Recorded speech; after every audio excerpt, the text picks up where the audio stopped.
The auctioneer dropped the gavel at $55 on a wet Saturday morning, the 12th of April, 1986, and somewhere in the back of the crowd, Delbert Rowe let out a laugh loud enough to turn heads. It was the kind of laugh a man practiced in mirrors, meant to be heard 3 rows over, meant to make sure everyone knew who was doing the laughing and who was being laughed at.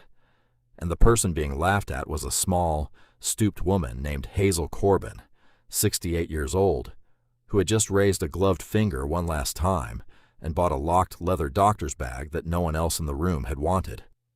The bag sat on the auction table like a tired animal. It was black once, but the black had gone brown at the corners where the leather had cracked and curled. The handle was wrapped in electrical tape, gray and peeling. The 2 brass clasps at the top were pushed shut, and between them was a small brass lock, no bigger than a walnut, with a keyhole so worn it looked like a smudge. There was no key. There had not been a key for years. The estate handler had shaken it once beside his ear, shrugged, and set it back down, and that was the summary of its value in the eyes of the room. The room itself was the front lot of the old Whitcomb farm, out past the second bridge on County Road 9, in a town called Marley Bend that most maps had forgotten to label properly. It was a town of about 1,100 people, a feed mill, 2 churches, a diner called Pearls, and a single traffic light that blinked yellow after 10 at night. The auction that day was for the estate of a man named Dr. Elias Whitcomb, who had died the previous winter at the age of 91, alone in a back bedroom of the farmhouse, and whose belongings had been picked over by cousins from 3 counties before anyone thought to call an auctioneer. Hazel Corbin stood near the back with her hands folded over the top of her pocketbook. She wore a navy raincoat that had been re-hemmed twice, a plastic rain bonnet tied under her chin, and a pair of orthopedic shoes the color of wet bark. Her face was deeply lined, soft at the mouth and sharp at the eyes, and her hands, when she took off her gloves later, were the hands of a woman who had spent 41 years as a locksmith's wife, and after her husband passed, another 11 as the locksmith herself. Her knuckles were swollen, her fingernails were kept short. There was a small scar across the back of her right thumb from a spring that had slipped in 1962, and she remembered the exact lock it had come from. Delbert Rowe stood near the front, one boot up on the leg of a folding chair, wearing a cranberry sport coat over a mustard polo shirt, a gold chain at his throat, and a class ring on his little finger. He was 51, heavy through the shoulders, clean-shaven with a ruddy patch high on each cheek, and he ran a used car lot on the east edge of town called Rowe Motors, where the flag snapped all day long above rows of sedans he had polished himself. His truck, parked at the curb, was 2 years old and washed that morning. Hazel's truck, parked behind it, was a 1968 Ford with a dent in the tailgate shaped like a knee. Delbert turned around after the gavel and looked directly at her. $55 for a bag you can't even open, he said, loud enough that the auctioneer glanced up. Hazel, honey, you just bought yourself a paperweight with a handle. He grinned around at the crowd. The old widow's satchel. That's what we'll call it, the widow's satchel. There was laughter. Not cruel laughter, most of it, but the easy laughter of people who did not want to be on the wrong side of a joke. Hazel did not answer.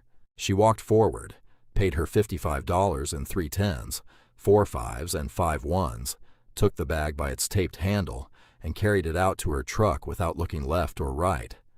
And what none of them knew, what Delbert Rowe in particular did not know, was that Hazel had spotted something on that bag from 20 feet away that had made her heart tighten in her chest like a fist. The little brass lock between the clasps was not a common bag lock. It was a Corbin. Not her family Corbin, no relation, but the Connecticut Corbin, and the specific model on that bag had not been manufactured after 1919, which meant the bag had been locked, at the latest, 67 years before, and a bag that had stayed locked for 67 years in the possession of a country doctor who never married and never spoke of his younger years was not a paperweight. It was a door. She drove home slowly, both hands on the wheel, the bag on the seat beside her wrapped in a clean flour sack she kept behind the seat for tools. The rain thinned out past the second bridge, and by the time she turned into her gravel drive, the sky was going the pale silver of a coin held up to lamplight. Her house sat back from the road, a small white clapboard with a red tin roof, and behind it, in what had once been a chicken coop, was the workshop her husband Merle had built in 1953, and where she now spent most of her evenings. She carried the bag inside, set it on the clean pine bench beneath the gooseneck lamp, and stood looking at it for a long moment before she took off her coat. Merle used to tell her, back when she was still just watching him work, that a lock was a promise between two people, one who had something to keep, and one who might one day need to get it back. "Every lock," he said, "remembers the hand that closed it. You don't force a lock, Hazel. You listen to it. You ask it what it wants. And if you're patient enough, it will tell you." He had said that to her the first winter of their marriage, in 1945, when he was still teaching her the difference between a warded lock and a lever lock, and she had never forgotten it. She had said it, in her own way, to the quiet young man named Ronnie Pace, who came to her shop after school 2 afternoons a week and swept up and watched, and lately had begun to pick simple padlocks under her supervision without her needing to say a word.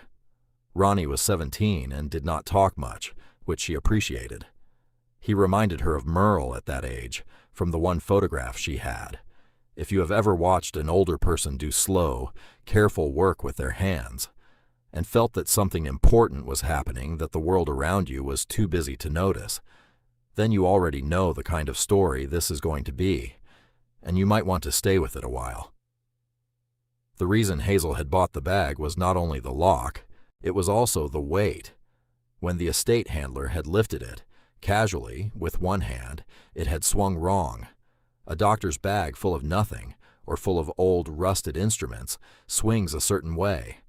This one had swung heavier at the bottom than at the top, and the shift had been off-center, as though something inside was not laid flat, but wedged, or bundled, or held in place. Hazel had seen a lot of bags in her life. She had opened her husband's father's cavalry footlocker in 1958 and found a bundle of letters wrapped in oilcloth at the bottom under a false panel. She knew the sound a false panel made when a hand set the bag down, and this bag, when the handler had set it down on the table, had made that sound. She did not open it that first evening. She fed the cat, ate a bowl of tomato soup with saltines, and sat in her chair listening to the radio for a while. Then she went out to the workshop, turned on the lamp, and simply looked at the bag under the light. She turned it over slowly. She pressed her thumb along the seams. She noted the small brass initials stamped into the leather beneath the handle, so faint they were almost gone, E.W. And beneath that, in even smaller letters, a second set, S.W. Elias Whitcomb, she thought, and someone else with the same last name. A father, maybe, or a brother, or a wife who had never existed, according to the town. By the next morning, the town already knew what she had bought. Delbert had told the story at Pearl's diner over breakfast, doing Hazel's voice in a high quaver that she did not actually have, and by 10 o'clock, when Ronnie Pace came in for his Sunday sweep-up, 3 separate people had already asked him whether the old widow had lost her marbles for real this time. Ronnie had told them, in his quiet way, that Mrs. Corbin did not lose things. She found them, and then he had gone back to sweeping.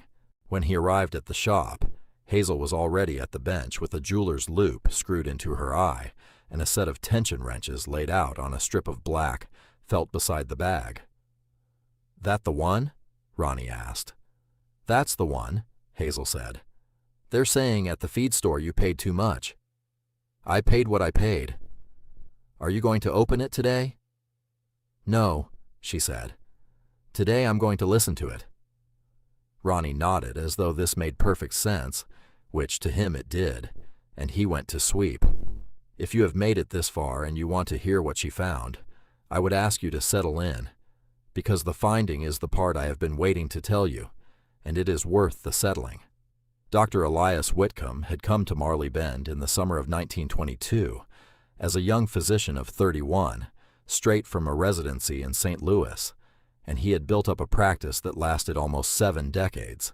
He had delivered, by the town's rough count, more than 900 babies. He had set bones, stitched wounds, closed eyes, and sat up at kitchen tables with dying farmers holding their wives' hands. He had never married. He had never mentioned family. When asked, at church suppers, whether he had people somewhere, he would smile and say only that everyone had people somewhere, and then he would change the subject. The town, being a town, had built its own stories around this silence. Some said he had been jilted young. Some said he had left a wife behind in Missouri. 1 or 2 of the older women, the ones who noticed things, said they thought there had been a great sadness in him that he had chosen to carry alone, and they had let him carry it. He had died in his sleep the previous December, and his cousins from Cape Girardeau had come up and taken the furniture and the medical books and the old Buick and left the rest for the auctioneer. What no one in Marley Bend had ever known, and what Hazel Corbin was about to find out, was that Elias Whitcomb had not been born Elias Whitcomb. He had been born Elias Stephen Wexler in a small town in southern Illinois, and in the spring of 1919, when he was 28 years old and 1 year out of medical school, his younger brother Samuel Wexler had been accused of embezzling $4,000 from the grain cooperative where he kept the books. Samuel had denied it. Samuel had said, to his brother and to no one else, that the money had been taken by the co-op's president, a man named Harlan Boyd, and that the books had been altered afterward to point at him. Samuel had been arrested, and on the night before his trial in the county jail, Samuel had died. The official cause was heart failure. He was 24. Elias had buried his brother, changed his name at the courthouse 2 counties over, sold everything he had, and taken a train east and then south and then east again, until he came to Marley Bend and decided that this was as far as he could go and still be a doctor. And he had brought with him one thing from his old life, and only one thing, which was his father's medical bag, given to him at graduation. And inside that bag, wrapped and wedged and locked away, was the proof his brother had never been allowed to present. Hazel did not know any of this yet, but she suspected the shape of it. She could feel a shape the way a person feels a room in the dark by the movement of the air. She worked on the lock for 4 evenings. She did not drill it. She did not pry the clasps.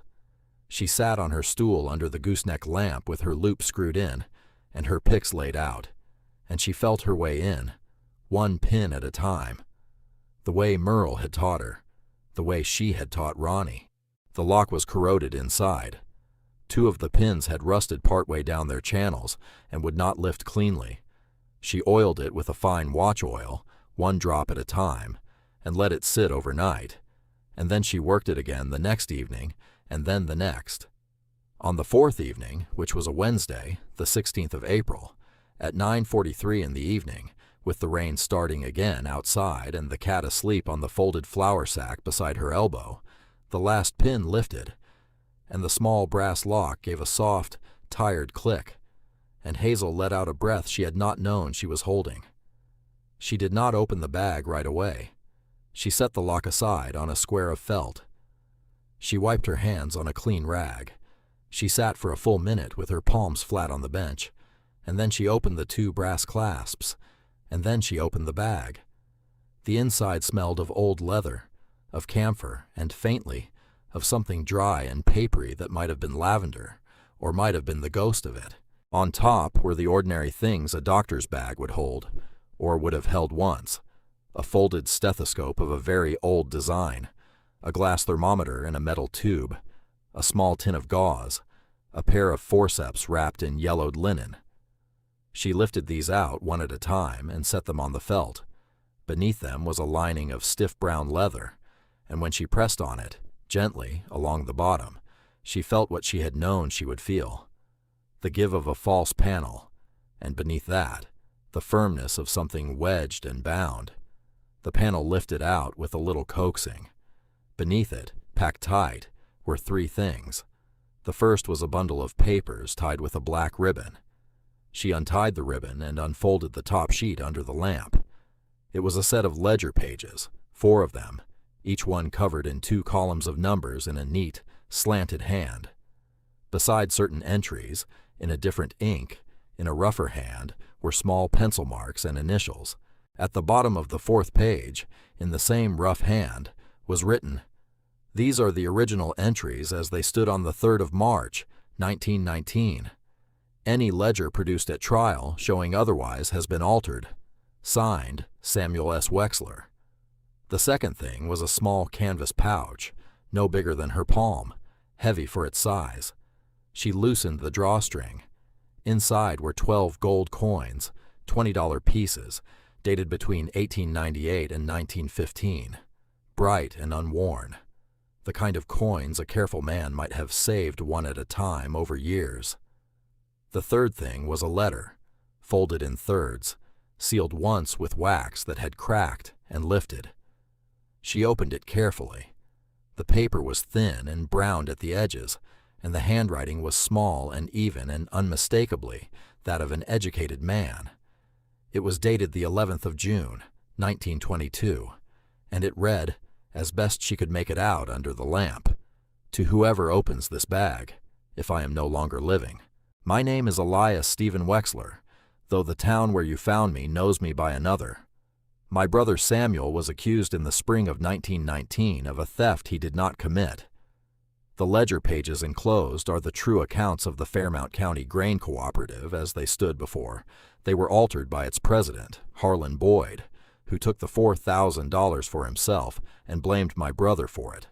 Samuel died in the county jail on the night of the 4th of April, 1919, of what the coroner called heart failure. He was 24 years old and in perfect health the week before. I have carried these pages with me every day since, and the coins with them, which were his savings toward a house he meant to build. I could not clear his name in my lifetime, because I was afraid, and I ask forgiveness for that. If you are reading this, I ask that you take these pages to any honest person who will listen, and that the coins be given to Samuel's daughter, if she still lives. Her name at birth was Ruth Wexler, and she was 2 years old in 1919, and her mother's family took her to Indiana after Samuel's death. I have written to her twice in 50 years, and she has not answered, and I do not blame her. Please try. Signed, Elias S. Wexler, M.D. Hazel read the letter twice. Then she folded it back along its creases and sat for a long time with her hand on top of it, and the cat woke up and looked at her, and then went back to sleep. She could have kept it. She thought about that plainly, because she believed a person ought to know their own mind. 12 $20 gold pieces, in 1986, at the price gold was fetching, was not a small thing for a woman living on a locksmith's pension. She could have taken the coins to a dealer in the city, and she could have burned the letter and the ledger pages in her wood stove, and no one on earth would ever have known. Delbert Rowe would have gone on laughing at pearls, and the town would have gone on calling it the widow's satchel, and Samuel Wexler would have gone on being, in the memory of the 4 or 5 people left who remembered him at all, a young man who had stolen from his employer and died of shame in a jail cell. She thought about it, and then she did not do it. The next morning, she drove Ronnie Pace to the county library and had him help her look through the old newspaper microfilm from Fairmount County, Illinois, spring of 1919. They found the arrest notice. They found the death notice. They found, in a paper from 1923, an obituary for Harlan Boyd, who had died a wealthy man. And they found, in a directory from 1978, a listing for a Ruth Wexler Halloran in Terre Haute, Indiana, aged 61. Hazel wrote the address down on the back of a deposit slip. She did not send the letter. She got in her truck the following Saturday, drove 7 hours to Terre Haute, and knocked on the door of a small brick house with a white storm door. The woman who opened it was tired-looking and dignified, gray at the temples, with the same slanted handwriting Hazel had seen on the ledger pages visible on a grocery list stuck to the refrigerator behind her. Hazel introduced herself. She said she had come from Marley Bend. She said she had something that had belonged to Ruth's father and to Ruth's uncle, and that she thought Ruth ought to have it. And she set the bundle on the kitchen table and stepped back. Ruth Halloran read the letter standing up. Then she sat down. Then she read it again. She did not cry until she reached the part about the coins being for a house, and then she cried quietly, without covering her face, in the way a person cries when they have been waiting most of their life for a thing they did not know they were waiting for. Hazel sat with her at the table for 2 hours. She drank a cup of coffee. She refused the offer of money. She refused the offer of a share of the coins. She said only that the doctor had asked her to bring the bag's contents home, and she was bringing them home, and that was all. She drove back to Marley Bend that night through a spring rain and slept in her own bed by 2 in the morning. The ledger pages went, through a lawyer Ruth Halloran hired the following week, to a historical society in Fairmount County, Illinois, and from there to a small newspaper, and from there into a longer article that ran in a regional magazine the following autumn, under a title that read, simply, "The Brother Who Waited." Harlan Boyd's descendants, who still lived in the area, said very little. Samuel Wexler's name was added, at the town's expense, to a small plaque outside the old cooperative building, which by then was a hardware store, and the plaque told the true story in 3 short paragraphs. Delbert Rowe heard about it, of course. Everyone in Marley Bend heard about it. The story of the widow's satchel that turned out to hold a dead man's proof and a dead man's gold got told at Pearl's for a solid month, and Delbert, to his credit, or perhaps only to his instinct for self-preservation, did not say much at all after the first week. His car lot went under in the fall of 1988, for reasons that had nothing to do with Hazel Corbin, and by the following spring he had sold the last of the sedans and moved to a suburb outside of Tampa, where a cousin of his ran an insurance office. He did not come back. The bag itself, once emptied, Hazel gave to the Marley Bend Town Library, where it sat in a glass case near the front desk, with a small typed card beside it that told the story in fewer words than the magazine had used. The lock, cleaned and oiled and working perfectly again, sat beside the bag, open, as it had been the night Hazel first heard it click. Ronnie Pace, who was by then 18 and finishing high school, asked her one evening in the shop what she had felt, the moment the lock gave. Hazel thought for a while. Then she said, "I felt like somebody had been holding their breath for 67 years, and I was the one who got to let them out." She went, once, in the evening, about a week after the case was installed, to look at the bag through the library window from the sidewalk. She stood there in her navy raincoat, with her hands in her pockets, and she looked at it for maybe 2 minutes, and then she walked back to her truck and drove home and fed the cat. So I will leave it with you. If you had been the one to spot that old brass lock at the back of a wet auction lot, and if you had been the one to bring that bag home, and if you had been the one, 4 evenings later, to lift a false panel and find 12 gold coins and a dead man's letter that no one on earth would ever have missed, would you have driven the 7 hours to Terre Haute, or would you have quietly closed the bag and walked away with what you had found?